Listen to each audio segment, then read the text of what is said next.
Hello hi everyone, welcome to మీకోసం health and education channel. ఆంధ్రప్రదేశ్కి సంబంధించిన డాక్టర్ ఎన్టీఆర్ హెల్త్ యూనివర్సిటీ సంబంధించి నర్సింగ్ అడ్మిషన్ నోటిఫికేషన్ అయితే వచ్చింది. దాని పేరే ఏపీఎన్ సెట్. ఇందులో క్వాలిఫై అయిన వాళ్ళకి మాత్రమే సీట్ వస్తుంది. దీని గురించి డీటెయిల్గా చెప్పబోతున్నాను. ఈ ఎంట్రన్స్ టెస్ట్తో మీరు government college, private aided college, non minority nursing కాలేజ్లో అడ్మిషన్ తీసుకోవచ్చు. టోటల్ సీట్స్ వచ్చేసి 13,726 సీట్స్ ఉంటుంది. ఎలిజిబిలిటీ వచ్చేసి ఇంటర్మీడియట్ బైపీసీ పాస్ అయి ఉండాలి, విత్ 45% మార్క్స్తో పాస్ అయి ఉండాలి. ఇంగ్లీష్ అనేది ఒక సబ్జెక్ట్గా కలిగి ఉండాలి. ఏజ్ లిమిట్ వచ్చేసి 31/12/2025 వరకు 17 ఇయర్స్ కంప్లీట్ అయి ఉండాలి. అడ్మిషన్ అనేది ఆన్లైన్ ఎంట్రన్స్ టెస్ట్ ఆధారంగా తీసుకుంటారు. అందులో వచ్చే మార్క్స్ ఆధారంగా తీసుకుంటారు. ఇందులో మొత్తం 100 మార్క్స్ గాను ఎంట్రన్స్ ఎగ్జామ్ ఉంటుంది.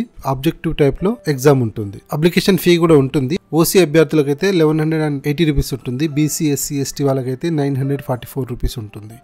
సో లాస్ట్ మంత్ 28 నుంచి స్టార్ట్ అయింది. చివరి డేట్ వచ్చేసి 26/2025కి ఎండ్ అయిపోతుంది. ఈ మధ్యలో మీరు అప్లై చేసుకోవాలి. ఎంట్రన్స్ ఎగ్జామ్ వచ్చేసి 6/7/2025. ఈ విధంగా మీరు అప్లై చేసుకుని బీఎస్సీ నర్సింగ్ లో అడ్మిషన్ తీసుకోండి. ఈ ఇన్ఫర్మేషన్ అనేది మీకు కానీ మీకు తెలిసిన వారికి కానీ ఎవరికైనా ఉపయోగపడుతుంది అని మీరు అనుకుంటే తప్పకుండా షేర్ చేయండి, సబ్స్క్రైబ్ చేయండి. So keep watching our YouTube channel. Thank you so much.